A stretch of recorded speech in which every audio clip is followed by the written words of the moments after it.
অঝোর ধারায় বাইরে বৃষ্টি পড়ছে, আর তার মধ্যেই আজকে রেডি করে ফেললাম তোমাদের জন্য লাঞ্চের থালি। কি কি রয়েছে আজকের লাঞ্চের থালিতে দেখে নাও। ভাত, উচ্ছে কুমড়ো ভাজা, আর সাথে রয়েছে লাউ দিয়ে ইলিশ মাছের মাথা দিয়ে ঘন্ট।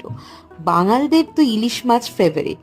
আর আজকে আমাদের বাড়িতে লাঞ্চের মেনুতেও কিন্তু আমাদের মাছের রানী রয়েছে ইলিশ। ইলিশ পুরোপুরি না থাকলেও তার মাথা দিয়ে রয়েছে লাউয়ের ঘন্ট। কি কি দিয়ে লাউয়ের ঘন্টটা বানালাম সেটা আজকে শেয়ার করি তোমাদের সাথে। মেথি ফোড়ন দিয়েছি, লাউ সেদ্ধ করে রেখে দিয়েছিলাম, আর মাথাটা আলাদা করে ইলিশ মাছে ভেজে রেখেছিলাম।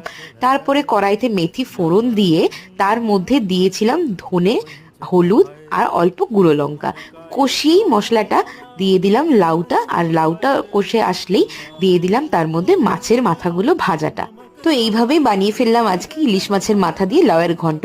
এছাড়া কাতলা মাছের ঝোল তো রয়েছেই, আর রয়েছে চাটনি। কেমন লাগলো অবশ্যই